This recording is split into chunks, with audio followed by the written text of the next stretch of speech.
Okay. Good evening, everybody. Come on, let's get right to it because we have unlike last week, we're gonna stay awake this week. We have a great guest. Go ahead. Oh no! Did you guys fall asleep? Oh last my week? God, the No, I worst did. show ever last week. No, I'm fall asleep. Yeah. It really was. I was furious when I got home. Go ahead. Oh, were you? Come on, let's- Okay. let's- Well, let's get right welcome it. to Live from America podcast from the Comedy Cellar. Quicker. And we have. Go ahead. Just, I don't like when no one rushes me. Go ahead. So yeah, we actually do have a great show today. My best friend in the world is here, and he's a very intelligent, smart guy, and we always love to share his opinion. Former FBI agent and MSNBC analyst, and also now author. That's right. Congratulations! Thank you very much. And his Thank book you. came out yesterday. Messing with the Enemy, Surviving in the Social Media World of Hackers, Terrorists, Russians, and Fake News. That's good search engine optimization there. I got all the keywords in. Yeah. Oh, there you go. Clint Watts. He didn't say that. Clint Watts. I wasn't finishing with that. Okay. And comedian Modi, back from the Jew tour. What? I've been back. Keep going. Dan Natterman. Comedian Dan Natterman by popular demand, and comedian Derek Humphrey. And up? Noam Dorman, who's rushing me to do anything because probably he have one question that he want to get out of the system. No, I do. Well, first of all, I'm very flattered because Thank you. You know, we met Clint when he was he was just a schlub like That's us. right. That's right. And now he's become somebody, like really somebody. I know. And for him to want to come and do our and we staged schlubs, the schlubs he left behind. And if you don't want to come talk to us on his podcast, really is very flattering to me. No way. You guys were my first podcast. Oh. As soon as they were like, "Where do you want to go?" I was like, "I'm going to the Comedy Cellar." That's my first stop. But I will say this: that when I first met Clint, I said, "Oh, this guy is going places." I said he belongs on TV, and I said he belongs on TV.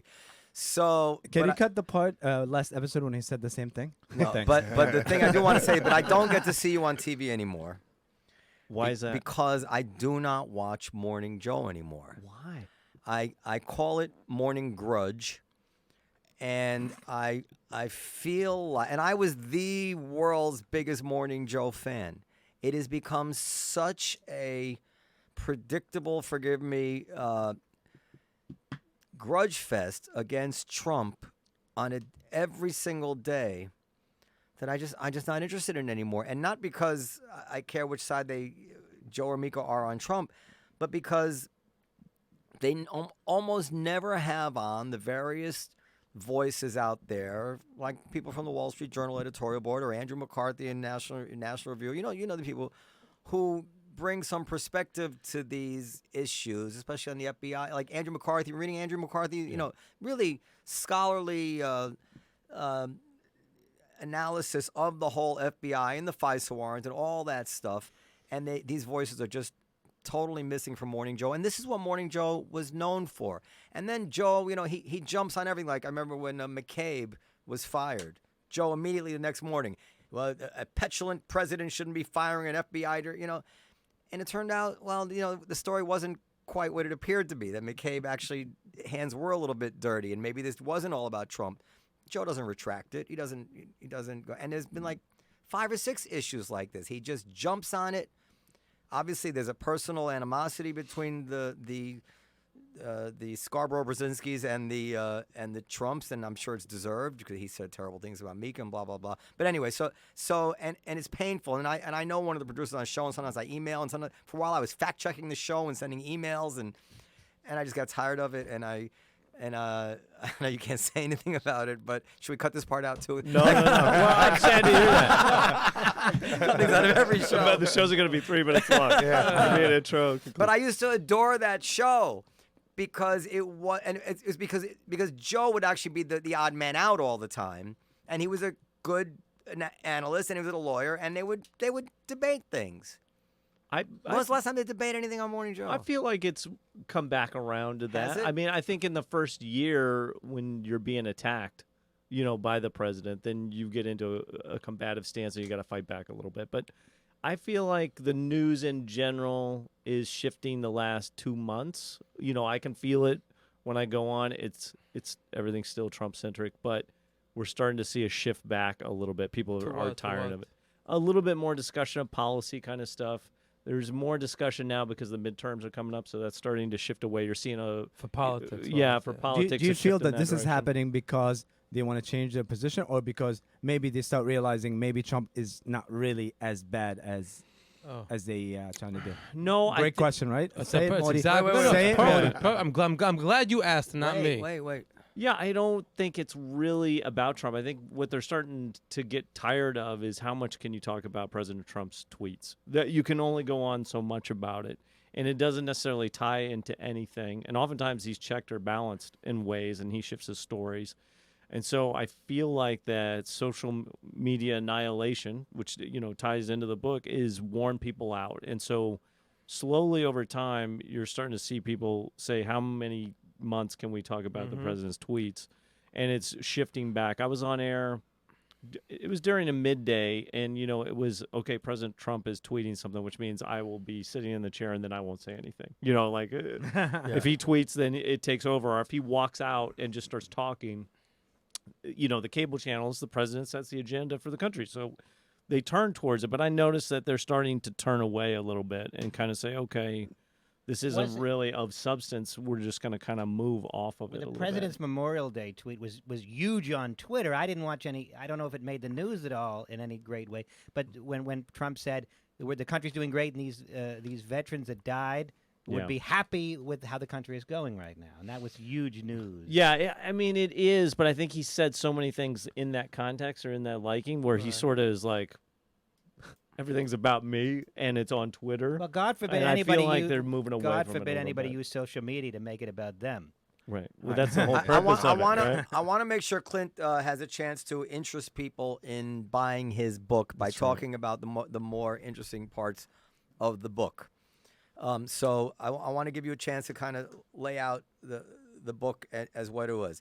So I want to ask you one more question about before Yeah. we start, and then I'm going to turn it over to you. So, this North Korea thing is an example. So when it was announced that the summit was going to be canceled, all the Trump haters, and I presume it was the same way on Morning Joe, but I didn't watch it, but I heard Matt out. They were totally predictable. Of course the summit was going to be canceled. Of course this guy doesn't know what he's telling you. How could a guy who doesn't know anything about the world and not even interested in learning think that he could pull off a summit? And I'm sure you heard it all. Yep. And I was in the owl tree and I said, why are they getting so out over their skis? How do they know this guy's not going to turn around and put it back on? Because this maybe can lead into your thing, because my view of the world is Kim Jong-un is going to go to a summit and make a deal if he thinks it's in his interest to do so. Right. And he's going to think it's in his interest to do so if he thinks Trump might really bomb him. And I don't. And when he goes to sleep at night, and if he thinks, you know what, shit, I think this guy might take me out, he's going to say, oh shit, I think we need this summit. And if he thinks like I'm sure he felt with Obama, there's no way this guy's ever going to do anything. And to be fair to Obama, until they had a ballistic missile that could actually hit Los Angeles, it may not have been something worth doing. But now that they do, and I've compared this to the Cuban Missile Crisis, this doesn't seem to me to be any less threatening than the Cuban Missile Crisis was. I mean, the geographical location certainly doesn't matter. Point is, you have nuclear weapons pointed at us that can hit us. It used to be unacceptable. Why not still unacceptable? But anyway, and sure enough, this summit came back around. Oh, really? And all these smart people, just so blinded by hatred of Trump, never saw it coming. So can you use But that? I want to pop in before. Let him.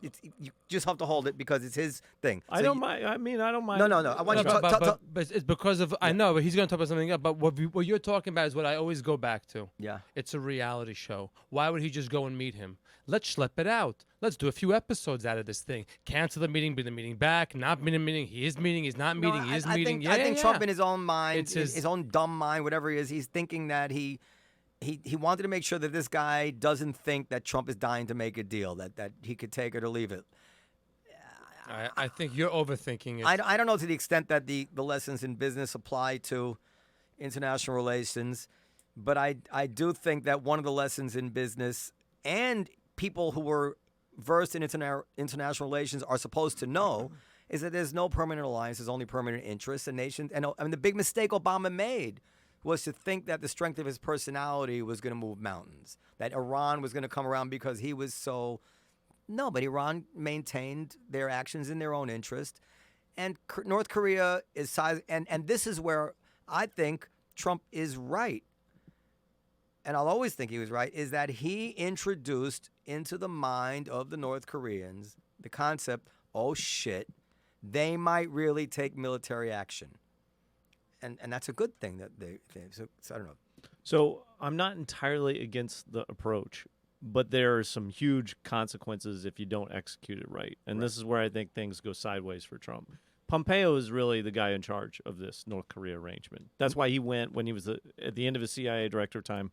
He goes to North Korea. And you regard him highly or medium or low? I don't like how he behaves a lot of times, but I know he's a very smart person. Okay. I mean, he was a valedictorian at West Point. He very smartly won an office in Kansas.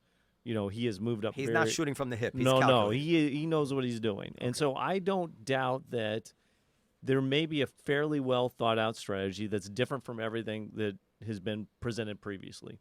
I was in Korea in 99, 2000 when I was stationed there. We would have, they'd go up, they'd do negotiations. North Korea would walk away from the table. You know, this back and forth actually happens all the time. And this goes to his point about it being a reality show. We've made a giant show of this. This actually is always kind of going on, with North Korea. And so when you look at it, the maximum force strategy is not necessarily the wrong way to go about it, but the danger is what happens when it goes really wrong, which is artillery shells 45 seconds later land on 18 million people in Seoul. This is the calculation that I doubt the president really fundamentally understands. This is on what his head. Steve Bannon said. Yeah. Steve Bannon said, I haven't seen any scenario where without a million dead Koreans, they got us, checkmate. Yeah, that was what he said. They do. I mean, we used to laugh that we would be bayoneted at our desk making PowerPoint slides before we ever knew the war kicked off. I mean, you're that close. I mean, when I would be in a helicopter there, you lift up above the buildings, you can see the border. I mean, the guns are there.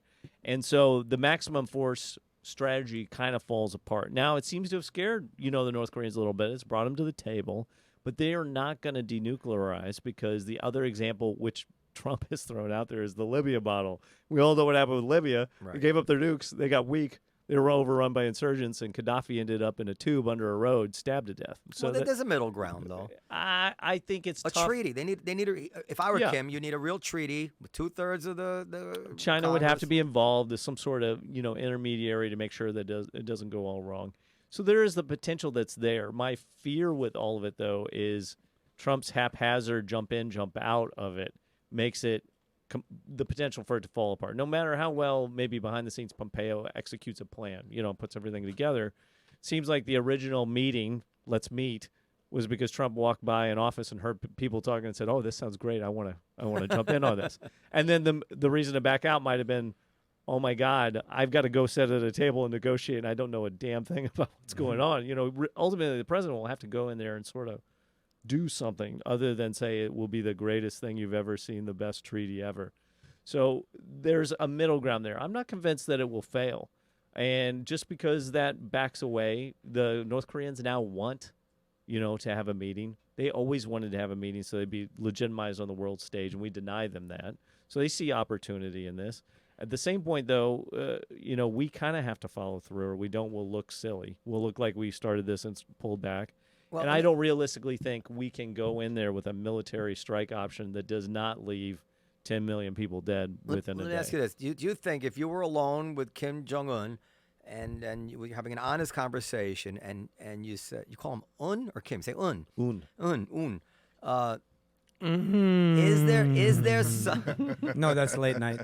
Is there something which, if you could get it all wrapped up in a package from the Americans, a deal, is there anything which they could give you which would be worth denuclearizing? Is there a yes to that? I don't know what it would be. I know one that's a big sticking point is all U.S. military forces leaving the peninsula, which would look like we're retreating, in a certain way. Now, it might be fine. We've been kind of scaling down for a while. During the Iraq War, we actually sent a brigade from Korea to Iraq and didn't bring them back to Korea. So we've been, pulling troops south. And where I was stationed now, there's hardly anyone stationed there. So there is probably something there. But part of the problem is they stake themselves on a denuclearized Korean peninsula. that is a tough bargain. We didn't even do that with Iran, and probably never will. They're not going to totally denuclearize. It'll be like the Obama administration. Okay, you need to stop, in terms of your progress. That's about the best you're going to do with North Korea because it's the one thing they got that keeps them in the game against all their adversaries. So it'll be hard to. Who are bring their them. adversaries? South Korea, Japan, even in terms of buffer with China, it gives them incredible. So there's leverage. no, and this is, and I don't know much about this, but there's I, no. the big mistake I think is requiring that North Korea completely get rid of all of its nukes. They should have never stated that publicly. They should have held back on that. If there was a treaty, no more Korean War, a treaty between North and South Korea, and America and China sign off on Korea's security, and America drains down its forces in South Korea to a skeleton force and agrees to full withdrawal over 25 years, let's say, or whatever it Which is. it could probably do. I mean, we have capabilities to deal with North Korea where we don't need to put 1,000 guys Clint, let sitting me somewhere in the middle of Korea. You think he would go for it? You would hope that he would, Yeah, I think so. You think he would? Yeah, I think something will come from this. At the start of the year, I was kind of 50-50 that we'd be in a military conflict of some sort with North Korea. Now I'm less confident of that now. I think something will settle out. I don't think it will be the denuclearization of the Korean Peninsula. I think they'll have to reshape it some way. And isn't there something to the fact that the smarter people get, or the more refined and more elite they get, genteel they get, the more they think that the threat of force is kind of vulgar and déclassé, and they don't understand that it is the fulcrum of everything. People don't care. This even happened after we invaded Iraq. The whole winning hearts and minds. You don't win hearts and minds. You rent them. Until you start stop incentivizing, then they're going to go find somebody else who, to collect their Clint, rents. Right? I remember when what really it struck me when Kissinger, and I know Kissinger is a bad word, but when Kissinger wrote this pretty in-depth column about the Iran deal negotiation, he said, Iran knew that America feared military involvement more than Iran did, Right. and therefore they were going to have their way. They were going to have their way. It wasn't his phrasing, but the first part is almost exactly what he said. And I said, that's exactly right. They knew. We were looking for a way out of having to go to war. And that's what the whole negotiation turned on. And that's why we gave away, and we did give away the store. Come on, we did. With both North Korea and Iran, though, there's a big missing piece that no one's talking about in the news, and that's the cyber conflict. I mean, we were getting smacked by Iran in cyberspace 2012, 13. U.S. banks were losing millions, Clint if not billions. always goes to cyber war. That's his expertise. But nuclear and cyber are kind of together. So North Korea, same way. Like they wanted to be an equalizer. You saw the Sony Pictures attack. I mean, they attacked an American-based Sony Pictures company and wiped it out. I mean, They were running with couriers. It broke that entire business. It changed the entertainment industry in terms of all the negotiations for actors and actresses. You got to hand it to him. My question, coming from somebody who doesn't know too much about this, but I look at North and South Korea. I say, how long can this go on? Right. They're both Korean, for God's sakes. These are how long can this continue? This North crazy- Israel and South Israel. I'm saying, you think the Imagine. Koreans are reasonable, intelligent people. I assume they're the same way in the North, Yeah. and they're not guided by a religion, that might be intractable. Why can and communism fell in Russia, and why? How long is North Korea going to be North Korea? As long as China wants it. He's 34 years old. I think he's relishing in all of this attention. Oh, it's nothing about, in my opinion, it's nothing about North Korea. It's about China. China doesn't want Kim Jong-un. a Western ally on its border. It wants the buffer of North Korea. No, So you're saying that North Korea is North Korea because of China? Well, it's a big Yeah. thing, yeah. China will not allow the unification of North under the umbrella of the South. I don't know that they would anymore. They lost kind of their entree. If you remember the uncle that was killed, and there was always the kind of erroneous story he was fed to dogs or whatever. Kim Jong-un kind of pushed out.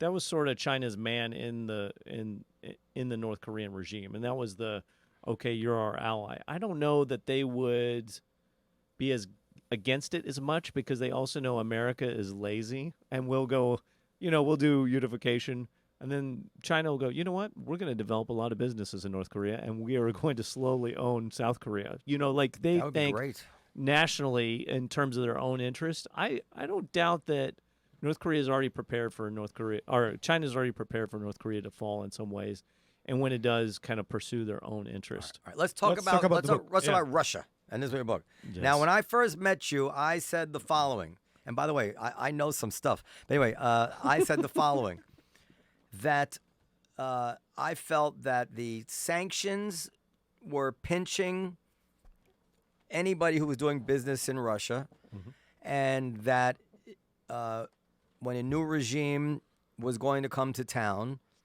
everybody who had an interest in the sanctions being lowered looked to try to cozy up to the new regime, talking about Trump, and get influence and make donations, the kind of legal bribery that a system is based on. It would be shocking to think that they wouldn't, and that I thought that would explain all the incoming contacts and communications from Russians towards Trump, especially since Trump was coming from a Pat Buchanan type sensibility of thinking that we were being unduly harsh to the Russians to begin with. And you tended to agree with me then, but I don't think you agree with me anymore. So what's your feeling about it now? Now you think there actually was collusion. I think that's I mean, collusion. It's an umbrella, right? Trump is at the top. Trump spends very little time, checking the people that are around him or making sense of everything that's going on around him. Many times to his advantage, because then loyalty is important. You're loyal up. You don't have to be loyal down.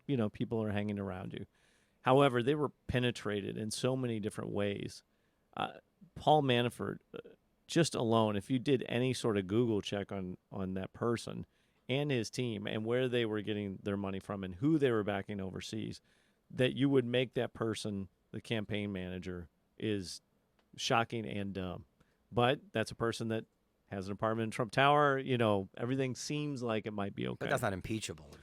No, but in terms of collusion inside the campaign, I think it's pretty damning. If you read the Gates, who worked with Manafort, if you read the indictment against Van der Zwaan, they specifically say at the time of 2016, speaking to a known Russian agent, and this was a Russian intelligence agent that was brought in and worked under Manafort's umbrella in Ukraine. And he was in direct contact. That's all come out in the newspapers now.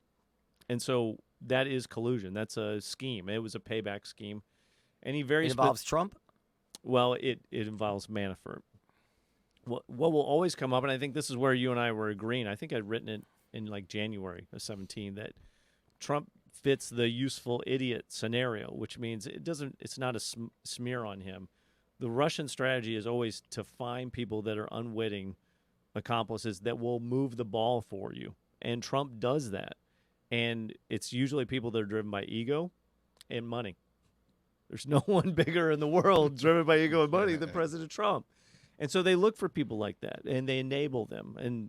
And so in the book, when I kind of explain this, you have useful idiots, and the other ones are called fellow travelers. These are the two characters that the Russian intelligence services will try and employ. Fellow travelers are the ones that actually are saying and doing things that Russia would want. So Marine Le Pen in France, she would be a fellow traveler. She says the same thing Putin does. She openly has meetings with Putin, and ideologically, she's aligned. And then the third sort of axis, that they'll use are these agents of influence, which are people that either they have compromised or have something on, or have always worked in some sort of business relationship. And I think that's where the Manafort types come in. And so the idea isn't to go, hey, Manchurian candidate President Trump. I think that's a ridiculous scenario. We want you to run for president, and then when you do, you're going to do what we say.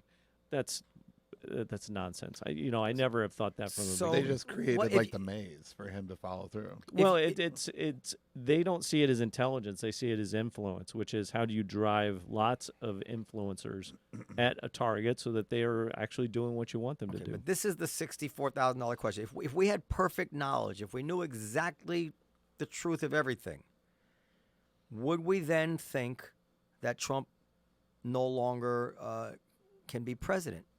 Would we think that he's done something which disqualifies him from being the president or not? I think if the public actually gets all the information together and it's clearly communicated, which is almost impossible. Well, let's say it is in a coherent way.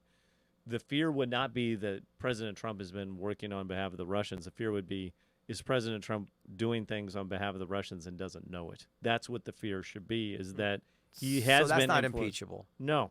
His danger, the president's danger is obstruction. It has been from the start of this. I think. Yeah, I don't. I honestly believe if the president had just, and I can't believe he didn't do this. I mean, I can believe that Trump didn't do it, but a president would not be worried about this and just be like, okay, do the investigation you want to do, and say nothing. Don't fire people when you get nervous about it. Don't go and call them on the phone and tell them, hey, you need to make this speaking investigation. like someone who's never had a tax audit.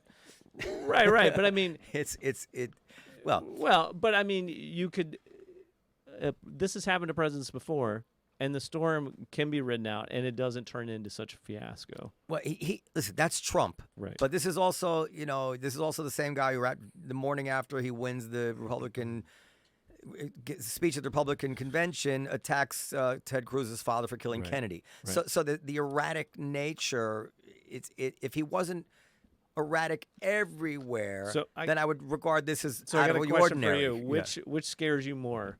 That the president will say things like Ted Cruz's father, assassinated JFK, or that he believes that Ted Cruz's father? Which would scare you more? It's a It good was kind of more question. that he believed it. No, I don't know. I know which one bothers me more. Which one bothers you more? The latter, that he Saying might it. actually believe Yeah. it. Oh, they might believe it. That's the Roseanne thing that Yeah. we were talking about. Like, does Roseanne really believe a lot of these conspiracies? 9/11 didn't happen. These conspiracies. Flatter. I'm more worried about people that believe the lie Yeah. than those that commit it directly and know what they're up to. So let's talk about. Wait. I don't believe the obstruction case gets anywhere. And this is my own personal lawyer view, although I've read people disagree with this, but Dershowitz, I think, agrees with it. That I don't see anybody being impeached for any obstruction of an investigation if it turns out that they had done nothing wrong in the underlying suspicion. Meaning, like, if I obstruct justice because I murdered somebody and I interfere the investigation into my murder, yeah, that's obstruction of justice. Right. But if I was obstructing justice, but it turns out no, I didn't kill anybody. I just didn't like them nosing around in my business. No one's going to impeach me for that because I was innocent. We're not going to impeach an innocent man.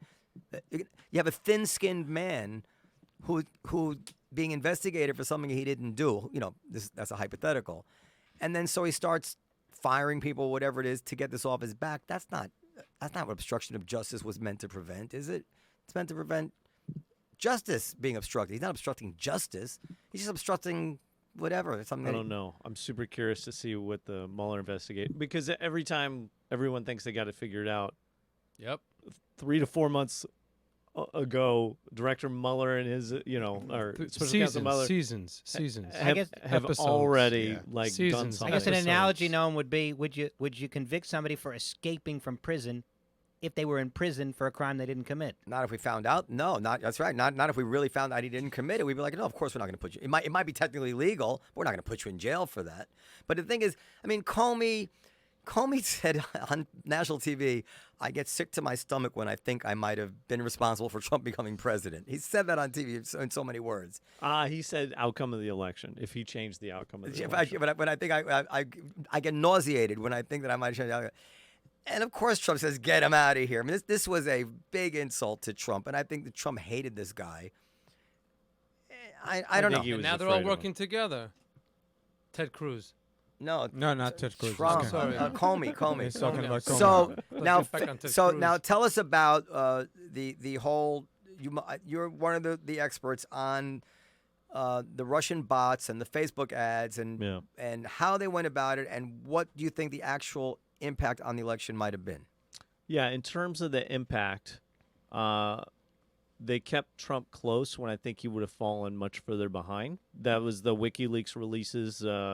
Bernie Sanders got a raw deal from the DNC. That was all happening during the Democratic National Convention. That kept Clinton from pulling away.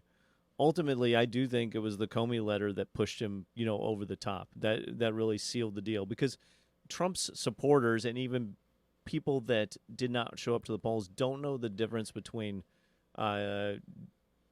DNC emails, Podesta emails, Clinton emails from her private server. They don't know the difference. That's that hashtag hysteria.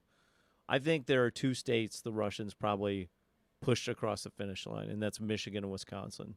Those are 2 states where all the themes and narratives that the Russians were pushing, along with the DNC hack and release, those are 2 states that Democrats typically won. There are 2 states that Bernie Sanders did better than Clinton in the primaries. And when you look at the turnout, even for Jill Stein, which was a candidate they were pushing in social media, you're talking about 10,000 votes, less than 10,000 votes in Wisconsin, less than 50 in Michigan. Those 2 states, if I had the data and I could really run it, I feel like those 2 may have gone to the Russians alone and actually pushed it along. You said a lot there. The Comey letter, if the Comey letter pushed it over the top, well, that's not the Russians. Yeah, even take out Wisconsin and Michigan, Trump still wins. So I don't think the Russians gave him the entire election. I don't think you can actually separate all of these confluences out. And in my mind, I separate in my mind like the Podesta emails or the DNC hack. Well, you know, the fact that truth is none of these were forgeries. That truth of bad behavior or thing, you know, or cynical behavior was exposed to us, and therefore we made a decision based on that. And the Russians were responsible for that exposure of the truth. I don't see that as the Russians swinging the election, no more than if the New York Times had come out with these things. But that's not actual transparency. You're only seeing one part of the transparency. We don't have all the other communications on the Sanders side, and we don't have all the other communications of the Republican committee. I think that it kind of, in the back and forth, we kind of know what went on. This is textbook information operations. Yeah.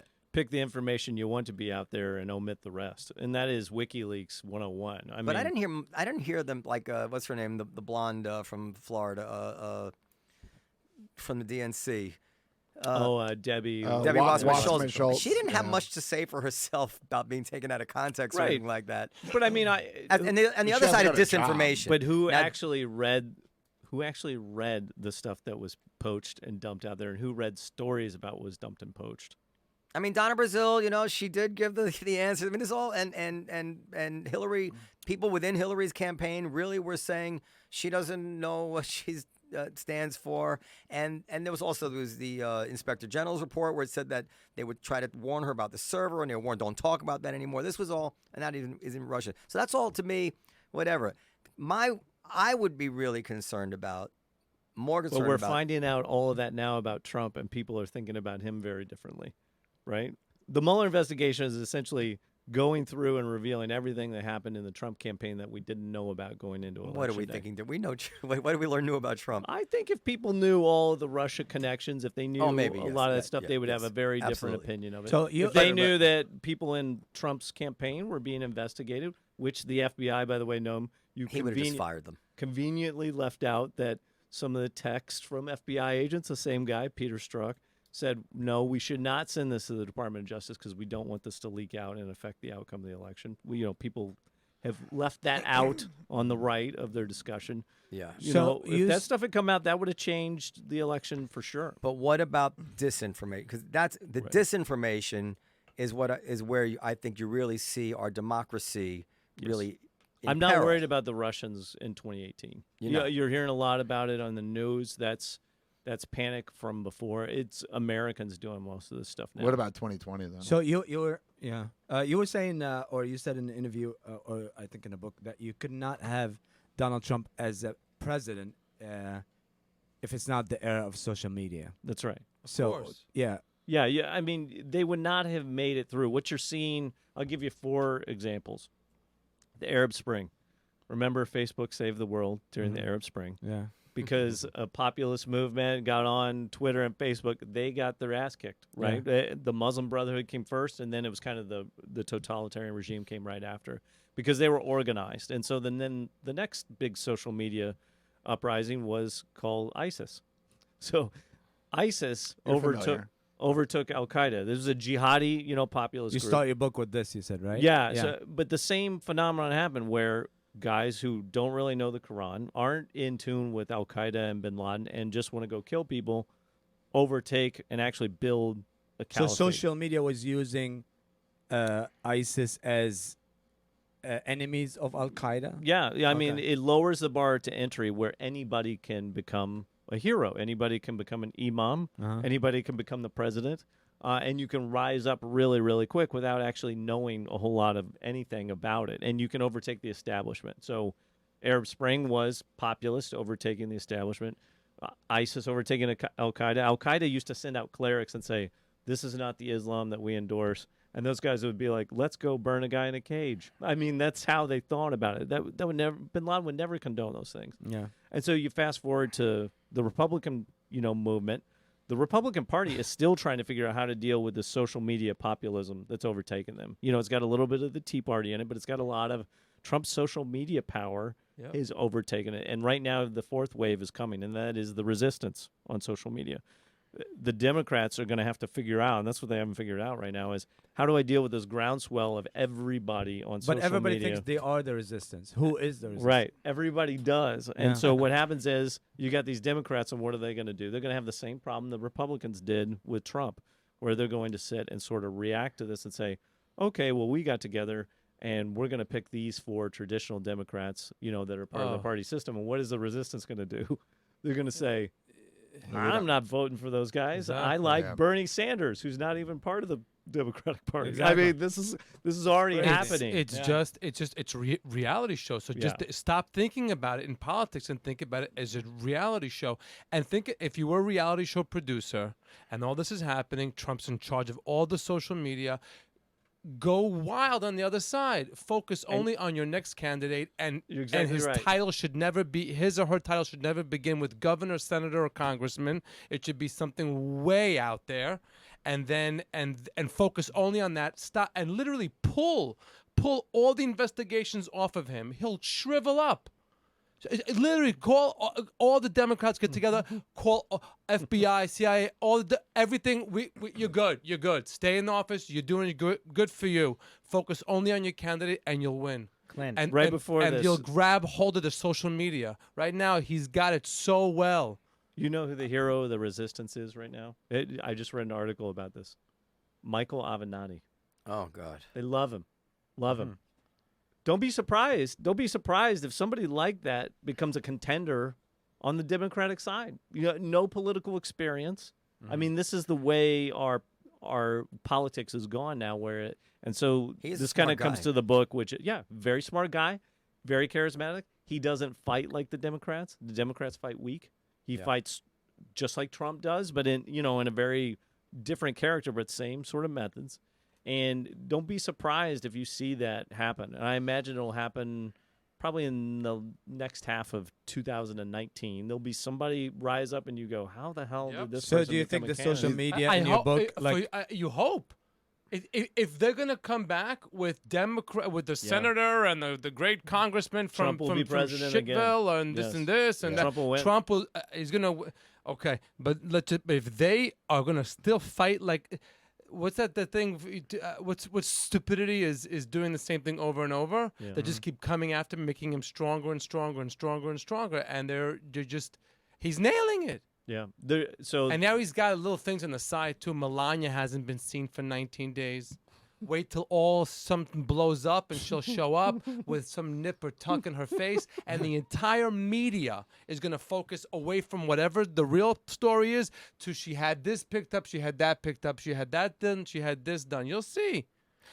Women do have a good insight into this, I have to admit. Clint, do you really? Oh, go ahead, Dan. Go ahead, Dan. I'm sorry, listen, hold on. Cut that out too, okay? I was just when you start. It's just remind me of my wife was talking about the how she can bring in the idea of plastic surgery and the appearances and all that into the. I'm sorry, Mother. But that's what it is. I There's know, shows about people botched. There's a show called Botched. People's awful search. I know, my wife watches it all day. That is better than watching some guy from the FBI or CIA with bags under his eyes. I can't believe those guys didn't get their faces fixed. You're kind of making my point here. No, but it's so true in this age of the whole. I can't look at his bags anymore. Just 6'4" handsome man. All he had to do was just let it all out, suck buddy. it out a little bit here. It's horrific. Modi, we tried. We can cut the whole show. Dan, go ahead.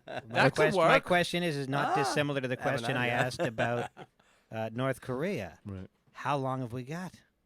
as a nation. This can't go on. Yeah. So Yeah, we're I'm glad love Dan Dan's set up voice. chapter 10. That is the conclusion of Dan's the the book, best. What's which the is conclusion?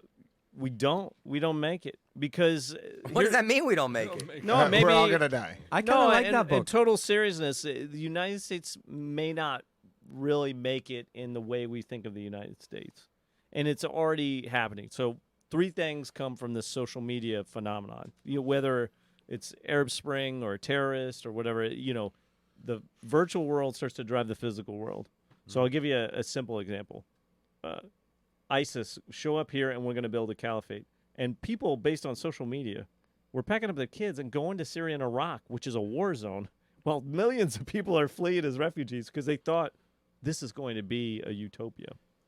In our own country, and I'm not saying our people are terrorists, but what I'm saying is you have people now moving together based on similar values in terms of what they encounter in the social media space. And so it's social media nationalism.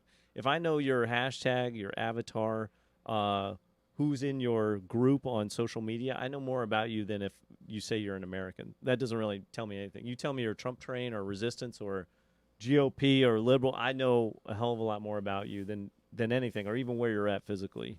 I think the other big thing is the death of expertise is what we've all been talking about, which is whoever gets the most clicks, likes, and retweets is now in charge, and they set the agenda. And whatever they say, we have to give it credibility. So if Kim Kardashian says, well, the best thing to save our planet from climate change is to buy my water, then people will go, well, we should evaluate this water. And so you can agenda set in a weird way.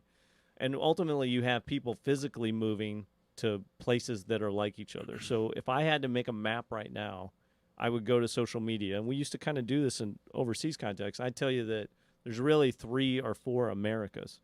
There's, an East Coast sort of liberal America. There is the Midwest, like from where I'm from, all the way down through the South.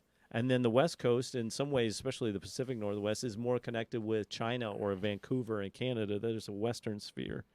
And so the world is really starting to break up in these nations. The most significant one would be the alt-right. I think we were talking about that when we came in. What Russia did that was more important than any election was they unified the alt-right audiences in France, Germany, England, Canada, the United States, to where they are opposing democracies around the world. And it's not Russia doing it. They're not telling them to do that. They've just helped be the connective tissue to bring them all together. And so, today I was just watching where in Sweden, an alt-right protest against the U.S. embassy occurred in Sweden. Didn't even make white guys en masse showing up about Syria. They were protesting at the U.S. embassy in Sweden about Syria. That is an amazing feat in information warfare. So when we talk about this, what we're finding is, the internet brought everybody together, but social media is tearing everybody apart because we are picking and choosing who we listen to, who we don't listen to. That was actually my next question. Do you think it's more dangerous that they bring in certain groups together or separating bigger groups? For democracies, it's both, and it's called social capital. So America was known to be great because of social capital. Like, you have cross-cutting linkages. It's not based on race or religion or work. You're in a union with some people. You don't agree politically. You might vote different ways, but you still work together, and it's not a big deal. That is going away because we're physically moving and we are communicating with people online so much more that we're only talking to people that look like us and talk like us. And as long as you look like me and talk like me, I'm going to listen to you more. I'm going to give you preference. That's what the Russians cracked with their election meddling. They understood that. I'm just going to find audiences. I'm going to tell them what they want to hear, and I'm going to make it look like I look like them, or I'm going to find somebody that is one of their friends that looks like them, and I'm going to keep repeating what they say. Now we just have Americans doing that and reinforcing that. And our politics, Republican and Democrat, reinforce that. I think that's why you see almost no compromise, in Congress. So what does our country look like in 100 years? I would not be surprised if in 8, 12, or 16 years, somewhere in there, you have a serious candidate emerge in the United States that has a groundswell.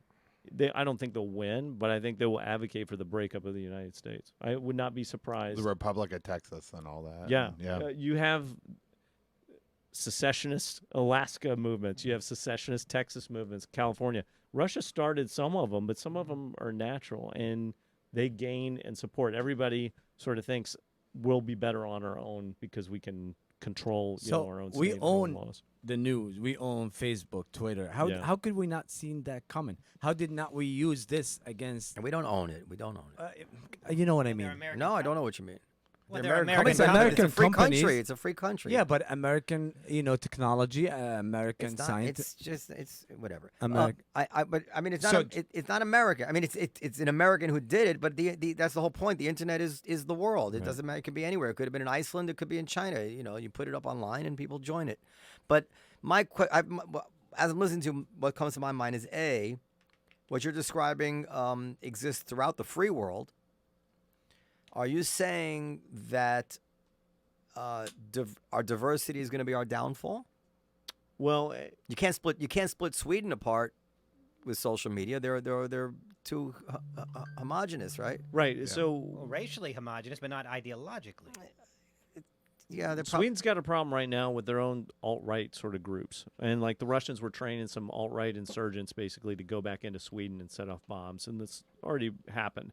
But they're a small enough country, they kind of can harbor this together and they're used to it. I believe that the countries that are really racially and ethnically very don't have any diversity, they're very unlikely to come apart based on some political dispute. No, but it's Western democracies. It's countries where the melting pot concept initially is what brought everybody together. It's pretty tough to do over the long haul, but I don't know that they'll stratify just on race and religion. It'll be around shared views, meaning New York City.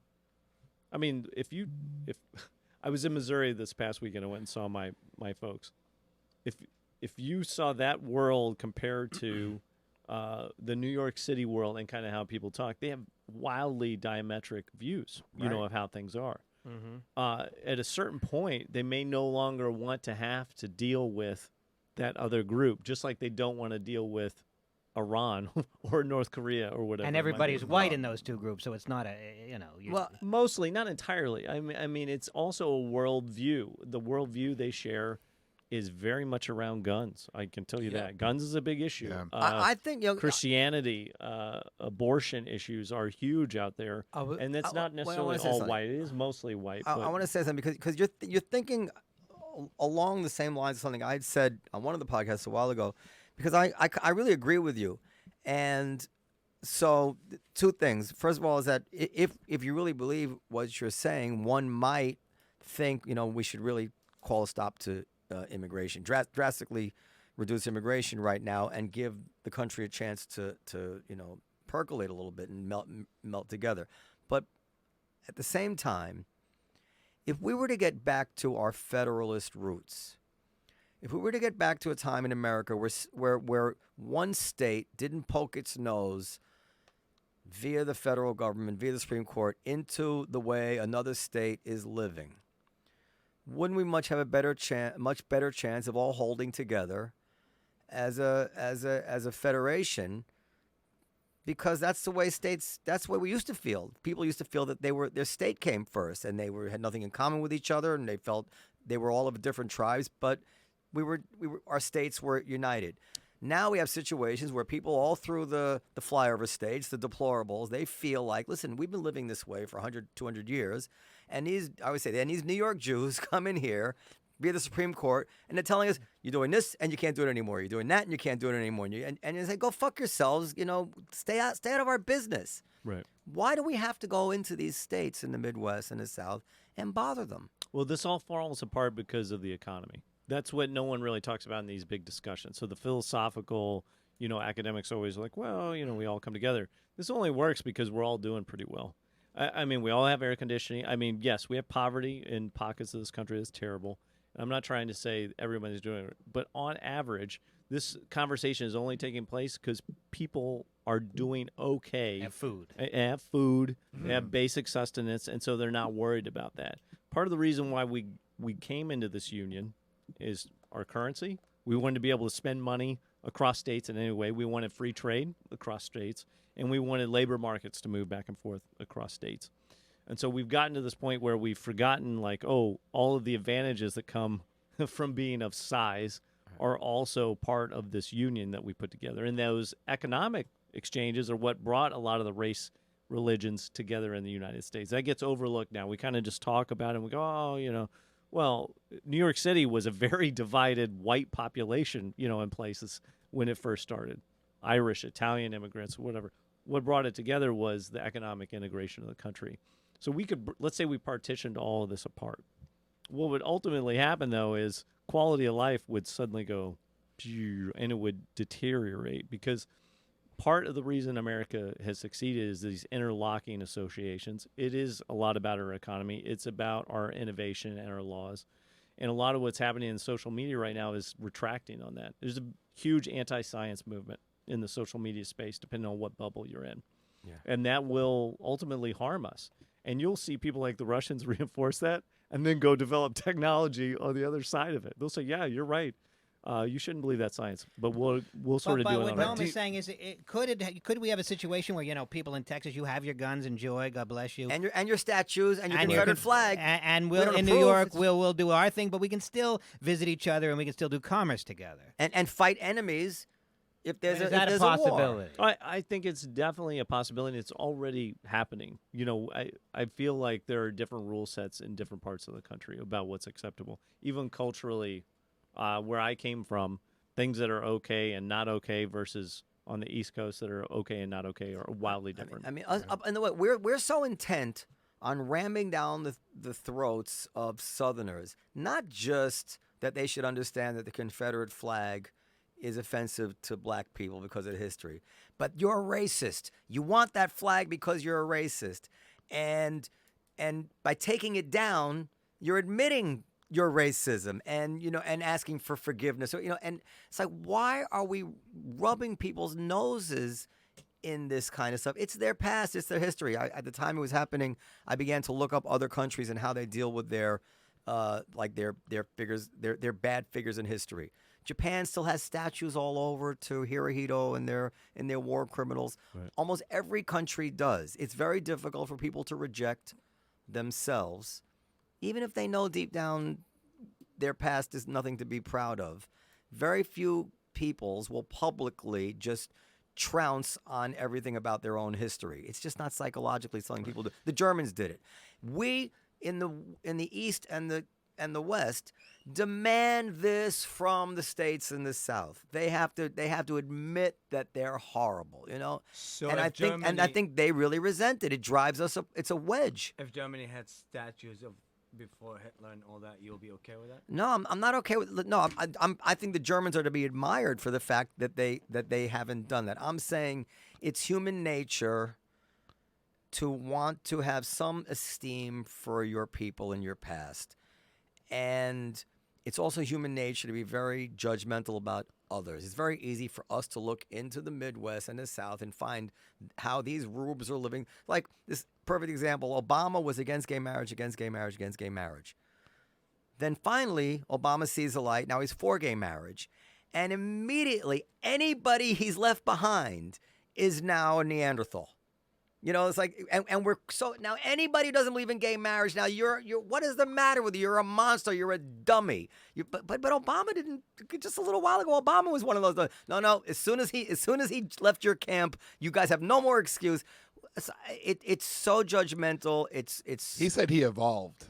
That was his stance. He's like, I evolved into. I'm just saying I know what you're saying. We're saying is that it's so easy for us now that Obama is no longer in that camp. Now we can really let loose on what idiots these people are. But they can't be that much of an idiot if Obama was able to think that way until 2015 or 2014. It's not that easy, and I think this is what is a big part of what social media is exacerbating and what is driving the country apart. And I think it would be helpful if people could just live their own lives. Like if they want to have school prayer in Alabama, let them have school prayer in Alabama. I don't approve of it, but I don't think it's helpful. I just, I felt that way for a long time. And now with social media, it's really getting worse and worse. Let them live the way they've been living for 200 years within reason. Obviously, we can't have, segregation like we did. I'm not against every big government or every strong Supreme Court decision, but I think they should live and let live on some of these things. You don't want to make a cake for a gay wedding, or don't make a cake. Just don't make a cake. You're a nun, and you don't want to have birth control. All right, we can find another way to give them birth control. You believe that nationally or internationally as well? Nationally, I'm saying. But internationally, you can tell people what to do. No, we don't tell people what to do, Hunt. We're talking about interstate, like states. I'm saying that Not Yes, you nations. do. Yes, you do. You say a democracy. You say you have to have certain things. Yeah, you do. You just don't want to see it. So you can Adam, are maybe you saying America goes around the world pushing itself on other countries? Is that what you're saying? never, and say you have to have election, and then the election Muslim Brotherhood wins, and then we go 100 years behind, and then it's okay because it's democracy, and it doesn't matter how many people get killed.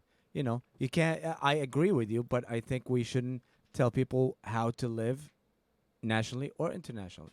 That's what he's saying. Is this are we getting toward the Arab-Israeli conflict? Is that what this is like? No. I'm just what, because we said we're gonna go to Iraq and we're gonna make it a freak, freedom. We're gonna make it a new thing, and look what happened. So maybe we should It tell. went great. Yeah, we were great. Yeah. Is that so? So maybe we should just let people. I agree with Dom. I'm just not saying, but I'm saying this is should be our thought process nationally and internationally. I think it falls apart in a couple ways. I respect all the points because that's what I hear when I go home. Yeah. We want to have guns. We're not going to give them up. Why don't you let us have our guns? Why are you going to take them away? That's how they see it. Yeah. But there's two places where it falls apart. One, I think it's the economic side of things. That will start to crumble when you start partitioning that way. The second thing is, and when that partitioning happens, all other services fail too. So education is a big one. So if you're a state that says, hey, we're going to do it like we want to do, and so we're going to do private school vouchers, and if you're not wealthy, then tough luck. I mean, you're going to create a massive poor sort of movement and an uneducated populace. Let them worry about it. That usually comes back to a revolution, pretty quickly. The other part of it is our military, which is, people underestimate sometimes where our military comes from. Go back to just hold on. Let's go back to what I'm saying is that if Mississippi feels, listen, Baltimore, this wonderful democratic state for the last 75 years, whatever it is, it just came out in the paper 3 days ago. 13% of 8th graders in Baltimore are reading on grade level. 13% of 8th graders. So there's no stellar record for us to be, again, the superiority. We're going to tell in Mississippi how you should be doing it, but take a look at our own schools and our own performance. I'm saying I trust the people of Mississippi, for the most part, to care about the people of Mississippi, and they care about the people of Mississippi a lot more than I do. And let them do their own trial and error in their own school systems to see what works and what doesn't work, and let's have faith in their own democracy will right wrongs. We haven't done so well in our cities, that's for sure. Well, I think the track record in a lot of those areas is much stronger. I mean, you can look at the economic generation of the coast. I mean, per capita has been far stronger, even from places that in middle America, for example, Muncie, Indiana, used to be the textbook place in America that was, hey, here's a snapshot of a town. If you want to know what America's about, this is a small town. This is what it operates like. Place has not done well. It's gone, in reverse compared to other cities around the country.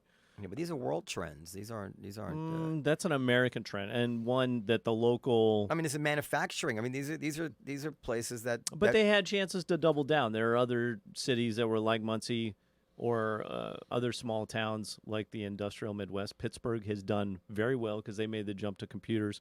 Cleveland, things haven't gone so great. So locals don't always, have it right. And so there is some role for the federal system, particularly in terms of education. The other thing is the tyranny of the majority will definitely play out in some of these places. So take a Mississippi where you already have extreme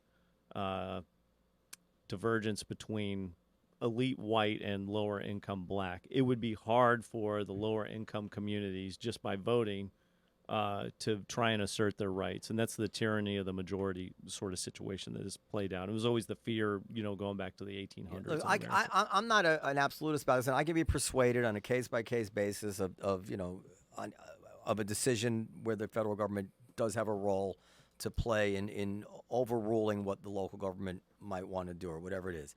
But I think the presumption needs to move back in the other direction a little bit, that let the states, as Dan said, kind of decide how they're different cultures. And in the end we have a clash of cultures in this country. And clashes of cultures, they don't get resolved. Culture is a very stubborn thing. We are not going to change those people in the Midwest and their attitudes about guns. Not going to happen. All we're going to do is keep the temperature hot between the Midwest and the coasts, because this issue is going to constantly, and it's us telling them, and it's not going to work. Nothing's going to happen. There's no scenario of victory here where they're going to say, you know what, you're right. We don't want guns anymore. Does anybody think that's going to happen? No, Not I gonna don't. happen. No. But I think there is what are a we doing? much larger percentage of Americans that are for reasonable gun control measures across the board.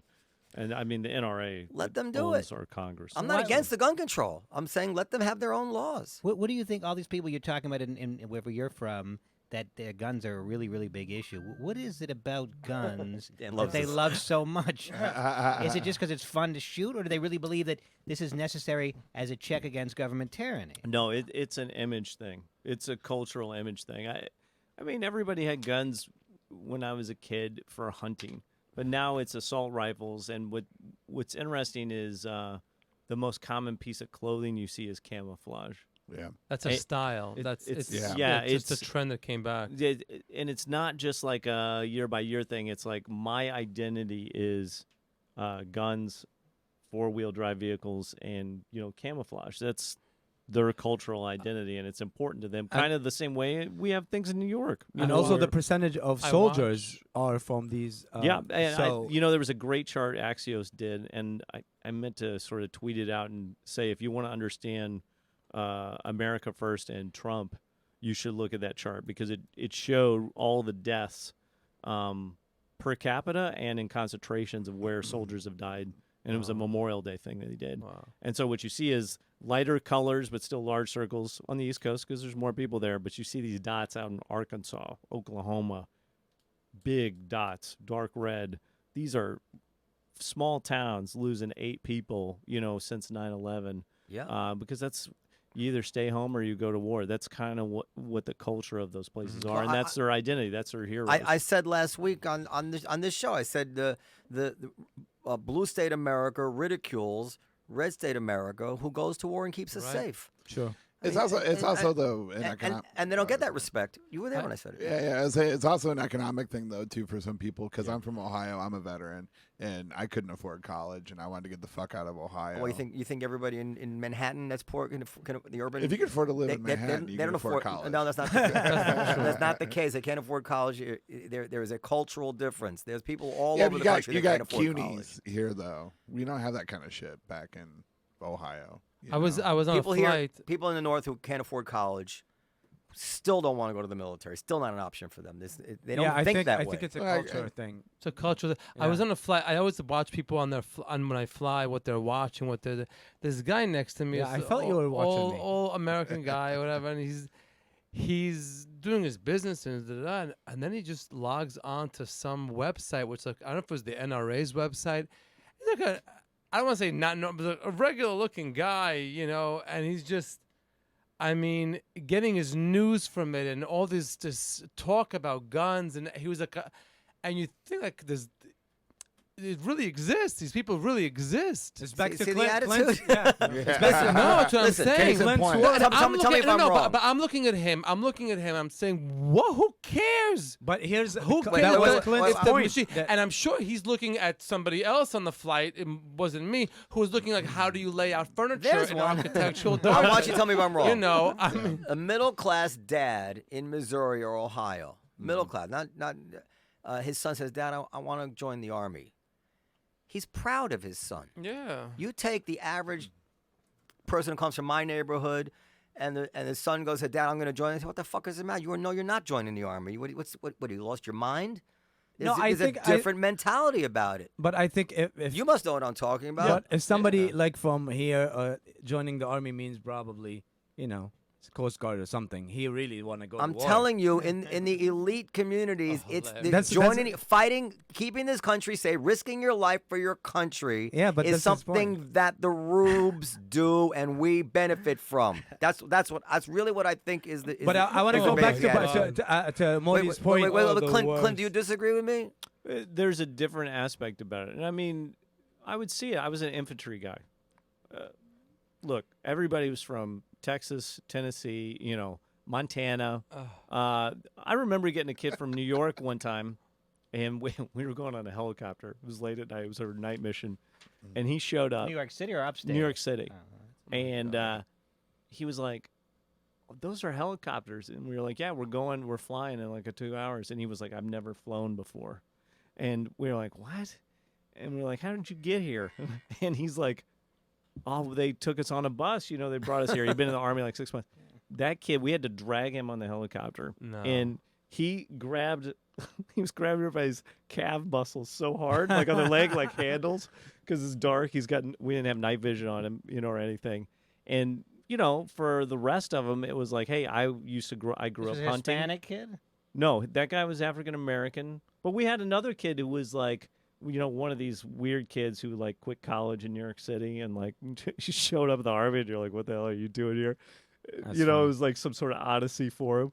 So we get one or two from the city, but most of them, these are kids that hunted when they were young. They were hunters.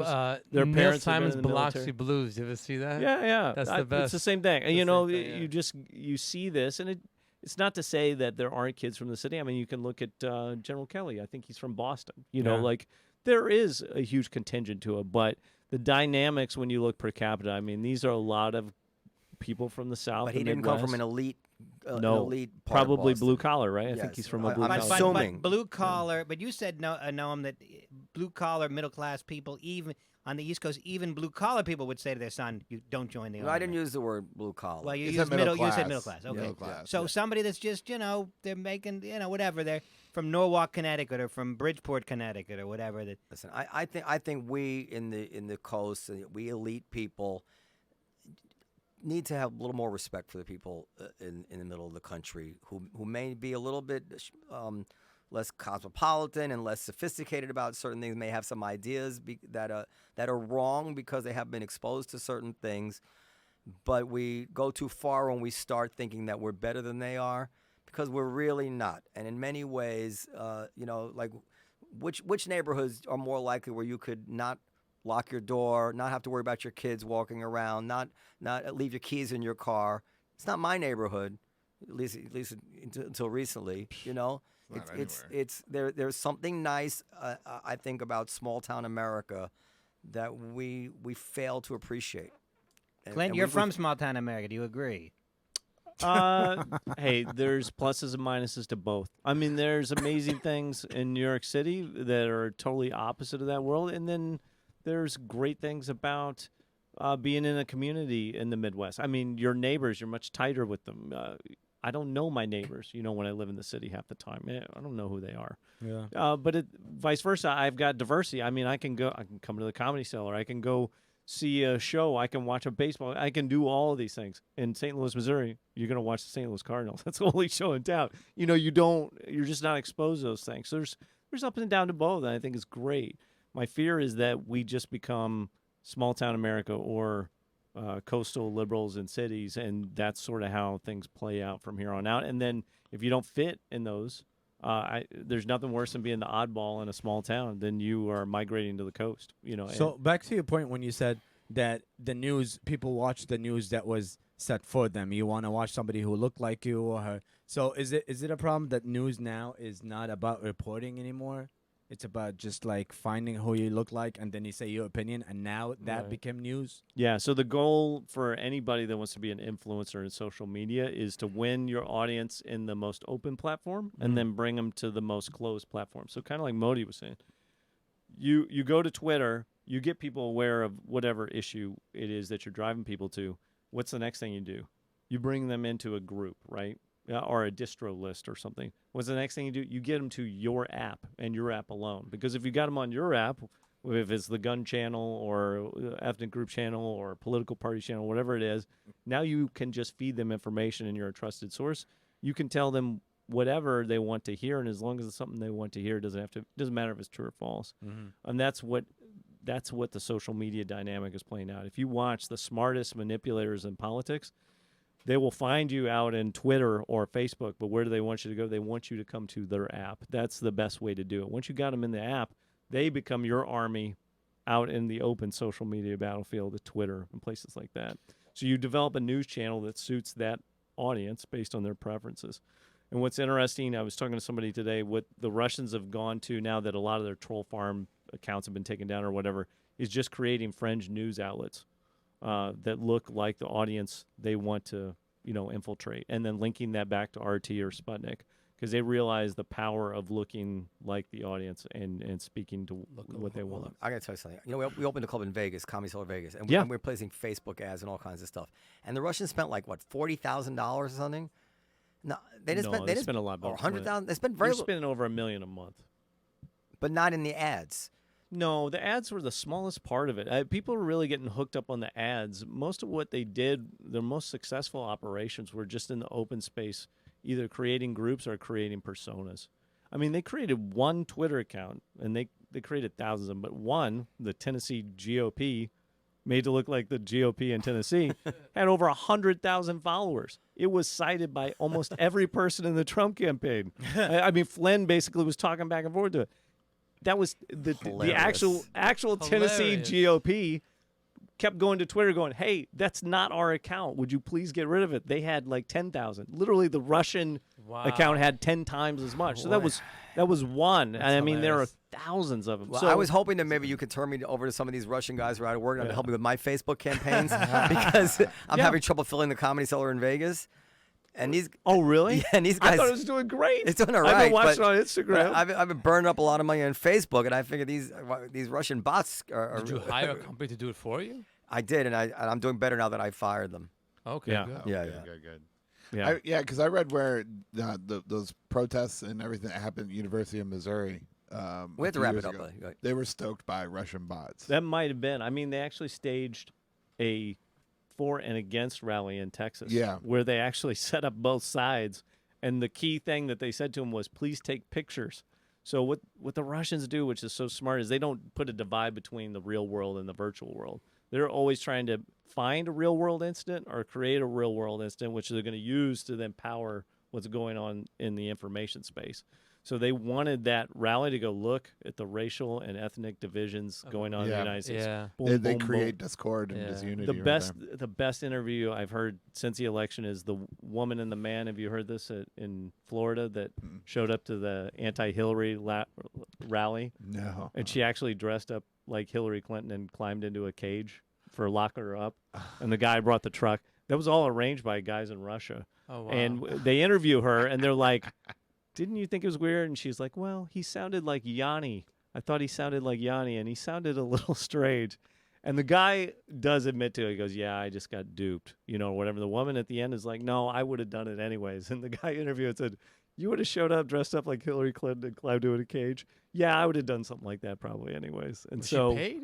No. No. Wow. Yeah. That's So hilarious. now that they weren't wildly successful, but they were successful enough in cases where the goal, like in influence business, when you're doing it, counterterrorism or whatever, is to create a physical behavior change. And they were pretty successful at doing that. And they don't need to do it anymore. Like they've taught audiences how to do this on their own. And one of the key things you always hear of these alt-right news reporters is, I'm not going to report the news. I'm going to be the news. I'm the news, meaning I'm going to create news and report on it. And then I am the provocation. And then I am going to be the news. Like Sean Hannity. Yeah. And that's very much, I think, the danger for mainstream media. I feel like they're getting pulled to that. Like your personalities have to be the news as well. That's the toughest part, I think, for journalists moving forward is how do you maintain audience and just do reporting, which was your question. Yeah. Like, how do you do that? Exactly. You've got to be the news, to keep yourself in there.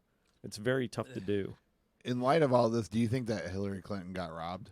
Do you think that she was the more qualified candidate who should be president? Yeah, That's I think a she different was. question. Yeah, I mean, I think she was the more qualified candidate. But at the same point, look at our choices going into Election Day. To think that Bernie Sanders, a what was he, 70-year-old guy who was an independent. He was not even a Democrat. Socialist. Made a run all the way to the end against her and won states, even though there were no other challengers even in the race. I think that is a sign for the Democrats moving forward. Like, you need to get it together. She was horrible. Yeah, she was she was horrible. horrible. There were Doesn't no matter. candidates. She was bad. And if she'd just come out a year when the first email thing said, listen, I really screwed this email thing up. This is why I did it. So just admit, come clean. She would have been president. She wasn't the only one with the server. I mean, there were conversations that came out from the emails back and forth. I think, yeah, what she did was worse, and reckless, But the point is that nobody thinks that she was doing it because she was disloyal to the United States of America, Right. which is really the main reason we have these national security laws. Of course, we also are worried about exposing secrets, but we're really worried about treason for the most part, Right. So she, I'm an old lady, and I whatever she could explain, just tell the truth, whatever it was. I always thought, how can anybody do business if they know that every single thing they're going to say in an email is going to go public? Like, Right. could Roosevelt have run the Second World War knowing that every single communication with Churchill is going to go public? You Right. can't. So you look for back channels. I kind of understand that. But when she started to lie about it and destroy evidence and take hammers to servers and says, did you wipe the server? Do you mean with a rag? This kind of stuff. I wanted to kill her. I couldn't defend her anymore. And she should have just come clean. She'd be president. Maybe if she might have spent a little time trying to appeal to the Midwest, as her husband told her. But she lost by 40,000 votes. Look, What's 40,000 where are votes? the last 3 Democratic presidents from? They're from the South. Arkansas, Illinois, Hawaii. Georgia. Georgia. Jimmy Carter. Who are the candidates that they're throwing up against Trump right now on the political board? Elizabeth Warren. They're all on the coast. They haven't picked it Right up. now, if Trump ran today, he would win again. Yep. And if Yeah. he ran against anybody I've seen thrown up Yep. from the Democrats, he will win. You think he'll win? I don't Yep. think so. I put money I on think it you're I already. think for so. sure. Though once he Yep. gets into a 15-month fight against him, where they don't really have an agenda other than not Trump. But doesn't It this also will be depend tough. on have no what agenda. happens? I mean, like if all of a sudden there's an accord with North Korea, if what the economy does, there's still Yeah. factors that can change that Sure, game. for sure. I mean, there are things we don't know about, but when I look at it today, I see Biden, Delaware, Booker, New Jersey, Warren, Massachusetts, Kamala Harris, who I really like, but she's California. Pick any of them. I mean, Elon Musk. Look, this is Even though he's not American, it's got to be so out there. And I'm telling you right now, first of all, Trump hasn't stopped campaigning. Last No. night or the day before, he had this rally in. Steve. That's the Steve Bannon formula. Always He be has campaigning. not stopped campaigning. He's still campaigning, and when it gets to the campaign, he's gonna go, "This is what I've done. I've done this. The economy's that. I told you I was going to do this. I did that, Yeah. And North Korea, by that point, will be falling into where it's got to go to. And he's got his social And he- media army running, and Running Brad and going. Parscale is the guy who ran the social media and digital. He's now the. And the I'm going to Democrats tell you. are I'm going to like- tell you why they have no agenda. We're gonna end right now. It's 10:18. Okay. Wow. They have no agenda because, in my opinion, the agenda of the Democratic Party for the longest time has been, basically my whole life, has been social justice. Oh. And they made tremendous progress on social justice and anti-war. Those are the two things that come to mind. And the social justice battles, for the most part, that's not to say that nobody's has problems in the country, but they've basically won these battles, and now they're still fighting them as if the things they're fighting against are just as serious as they were in 1965. Except now, to the rest of the country, like, leave us this whole identity politics and the language police and shutting down speech. This is their agenda. This is part of their social justice agenda. I made the analogy about you look at a microscope, then you put it to 8 times, clean it all up, put it to 16 times. Oh, all these new things you see. We're like at 128 times now in terms of our magnification of the problems in this country, but we fail to realize we're at 128 times. This is not segregation. This is not the gay bashing anymore. So that's one agenda. And then we're not at war. And by the way, the Obama reaction to war led to 400,000 dead Syrians. So what agenda is left? Socialism? Well, that, you're not going to win many votes with socialism except these dumb kids, right? So what is there? They have nothing left. Coming against the But Republicans. no, That's all they have. And no, but it's the opposite. And the agenda of the Republicans is to protect the country from these nuts who want to come in and impose every single politically correct thing that pops into their head. Fire, you can fine you if you say he or she in the wrong way. I mean, all this stuff, Right. which I actually am sympathetic to a lot of those things. But it's not an agenda for a national party, is it? You're not going to win votes, I don't think. Am I off? I don't know. Is that like what else do they stand There's for? issue universal health care. They've No, gotten but that. but you're right overall. Infrastructure. But I think it comes back again guns to and abortion personality. All the big outweigh fights that have been always. won. Who is the one? Well, that and running? also Healthcare was the last great another one. big issue, maybe I guess, is immigration and I think immigration, race, women's issues are their strengths and where they will. Those are losing issues, I think. But they're even, not gonna even among be- women, it's a losing issue. All right. Well, I think. yeah, We shall see. we shall see. I guess. Modi, you want to share your? MODIlive.com, and then go to Twitter from there. Rather, Modi_comedian on Instagram. Next Thursday. I'm at the lounge again. Fat Black Pussycat Black Comedy Bat Cellar. Pussycat, yeah. Okay, Derek. Derek. Hey, listen to my podcast, Derek Mansplains It All on iTunes. iTunes. The great Clint Watts. Tell us the name of the Yes. book again. Messing with the Enemy, available in stores and online, mostly online. And Mostly. iTunes. Is there a Kindle version? There's Kindle and audio. Did you read it? Did you I read it? not. They had an Oh. actor down in Georgia. You should get George read- C. Scott to read it. That would be great. We just dub it. Artificial intelligence will have. Dan do it. Netterman. yeah, that matter. You should have read it, Clint. They You didn't should've ask read me. it. They sent me this guy. He probably speaks clearer than I do. Doesn't matter. but I know. But I it's so think- much I better think you when it's should've- a- yeah. You, hey, you person. guys got to read chapter 1 too. That's my cadet time. I cannot. So- I'm gonna yeah. read the whole, I whole, can- whole yeah, book. me too. Read the whole Yeah. book. Okay. Good night, And everybody. Thank you. ComedyCellar.com Thank you. and LiveFromAmericapodcast.com.